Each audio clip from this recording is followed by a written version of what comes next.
Shavua Tov U'Mvorach, on va faire Bezrat Hashem une série de cours concernant la fête de Pessah et on suit ce qu'il dit Mara Shulchan Aruch quand il démarre les halachot de Pessah.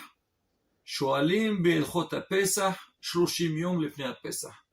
30 jours avant la fête de Pessah, on commence à poser des questions, ou plutôt on entre un petit peu dans l'ambiance des lois des halachot de Pessah. Déjà la phrase elle-même du Shulchan Aruch, elle a été discutée, mais quoi qu'il arrive, ce qui nous apprend le Shulchan Aruch, que 30 jours avant Pessah, il faut commencer déjà à s'intéresser et apprendre les lois de Pessah.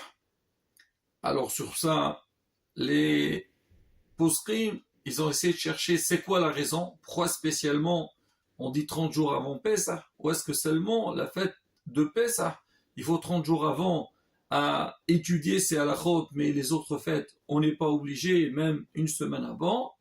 Alors on voit ça avec Moshe Rabbeinu, parce qu'on sait que à l'époque, Am Israël, ils avaient fait Korban Pessah, il y avait des personnes qui étaient impures, qui n'avaient pas la possibilité donc d'approcher ce sacrifice. Alors on leur a fait une dérogation, ils l'ont approché un mois plus tard. C'est ce qu'on appelle Pesach Sheni. Et Moshe Rabbeinu, pendant la fête de Pessah, il leur a enseigné les lois et les règles de Pesach Sheni. Alors on dit de la même manière que Moshe Rabbeinu, 30 jours avant, il a enseigné ses halachot. Nous aussi, 30 jours avant Pessah, on a besoin donc d'apprendre, connaître les halachot de Pessah.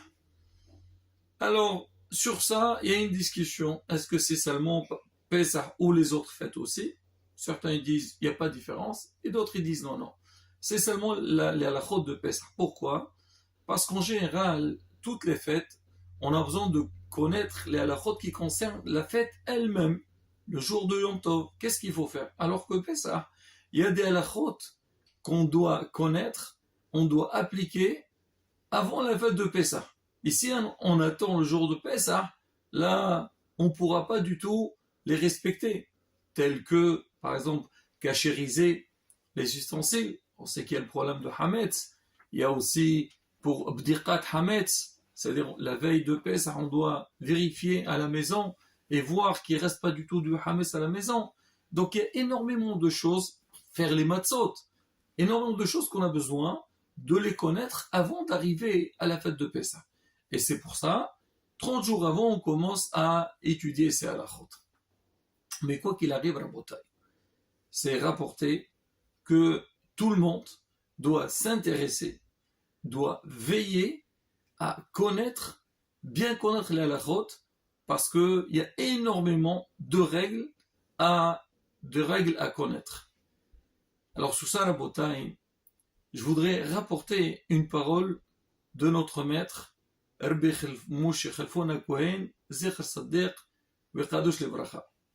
Il dit dans son livre Brit Keuna, il dit à Djerba, alors ils ont instauré que Shabbat Mevarchim, c'est-à-dire le Shabbat qui précède Rosh Chodesh, il y a le Rav de la ville, bon, pas spécialement le Rav de la ville, il y a un Talmid Chacham qui vient à la synagogue, et les gens, après qu'ils ont fait la Saouda de Shabbat, ils viennent et le Rav il commence à parler, il fait un peu de moussar, il fait un peu d'agado, des histoires, et après il fait des halachot. Il enseigne aux gens. Il dit c'est quoi le makor, c'est quoi l'origine de ce minhag-là, cette règle-là? Parce que déjà, Rabotai, on sait très bien que à Djerba, c'était ce qu'on appelle une ville de Torah. Donc il y avait les cours toute la semaine, on étudiait, il y avait des Talmidei Chachamim. Mais ce minhag qu'on a fait, que Shabbat Mevarchim, il y a un arabe qui vient parler, et on dit que tout le tzibur, il était présent. Et c'est vrai, si on voit même jusqu'aujourd'hui, qu'on sait que Shabbat Mevarchim, tout le Qahal, il venait à la synagogue pour écouter la drasha du Rav. C'est ce qu'on dit, Dras ta Rabbi Bashidras. Donc on est là pour écouter. C'est vrai que dans ces drashot-là, en dehors des lois qu'on va donner, le Rav aussi, il a des messages à transmettre à la communauté. Alors pour leur dire, des fois, il y a certaines choses aujourd'hui, c'est vrai qu'on reçoit, il y a des SMS, il y a donc dans les synagogues, on affiche certaines choses, mais à l'époque, donc, c'était en live, en direct avec le Rav. Il leur dit, sachez que tel et tel produit, par exemple, aujourd'hui, on n'a pas le droit de l'utiliser. Ou si, hasbi shalom, dans la ville, il y a quelque chose qui s'est passé, et que le Rav, il veut faire un peu, donc, réprimander sur ça, faire un peu de moussard, c'est l'occasion. Et les gens, ils savaient qu'il y a des infos qu'on a besoin d'écouter chez le Rav. Et une fois par mois, donc c'est quelque part. Donc, on se regroupe toute la communauté pour écouter les halachot et le message du Rav. Alors, Moreno Harav Rabbi Khelfoun, il dit comment ça a démarré ce minhag, ce beau minhag. Il dit, il y avait une fois, il y avait il y avait la sécheresse.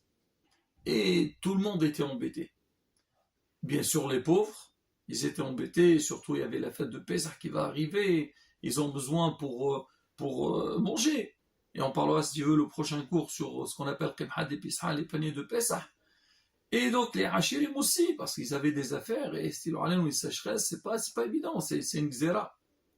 Alors les rabbanim, ils se sont réunis avec Shiva Tove'ahir. Ça veut dire que c'est à quelque chose qu'on dit aujourd'hui le bureau de la communauté, le comité, et ils ont décidé, ils ont tranché que tout le Shabbat Meparchim, on doit appeler tout le Kahal à la synagogue et le Rav fait une dracha. Et depuis, ça a été instauré, et Baruch Hashem, jusqu'à maintenant, il y a ça.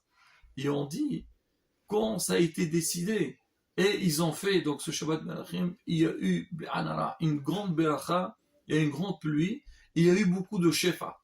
Moreno Harav Rabbi Khelfoun, il dit là-bas dans son livre Brit Kiona, il dit, cette année-là, il y a eu tellement de shefa, tellement d'abondance, que ils ont donné aux pauvres plus que d'habitude.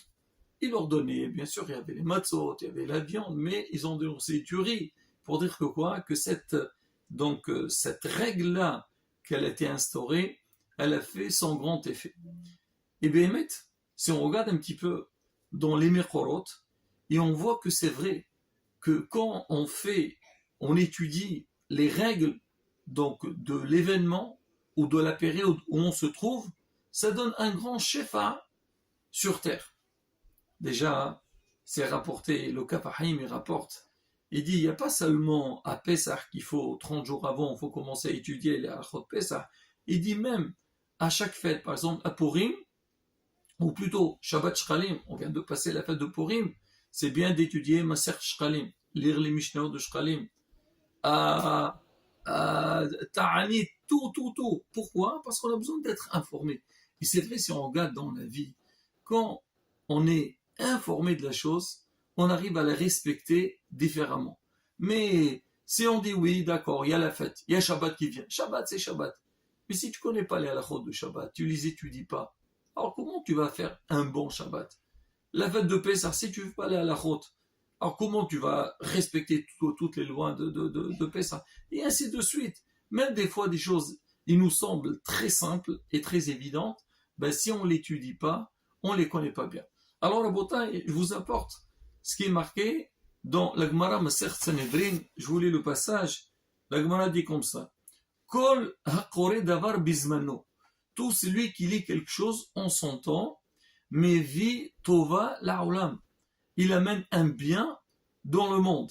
C'est-à-dire quoi? Davar bizmano, comme ce qu'on vient de dire. À Pessah, on fait les halachot de Pessah. Shabbat, on fait les Mishnayot de Shabbat. Pareil. Donc on fait ça. Rosh Hashanah aussi. C'est marqué dans beaucoup de Sfarim. Donc les Mishnayot de la fête. Il dit d'irtiv davar be'ito matov. Quelque chose en son temps, comme c'est bien. C'est-à-dire c'est important que on veille de nous intéresser à l'événement qui va arriver. J'amène encore un autre passage, une autre référence. Masechet Sofrim, c'est marqué. Kol hamazkir pasuk be'onato.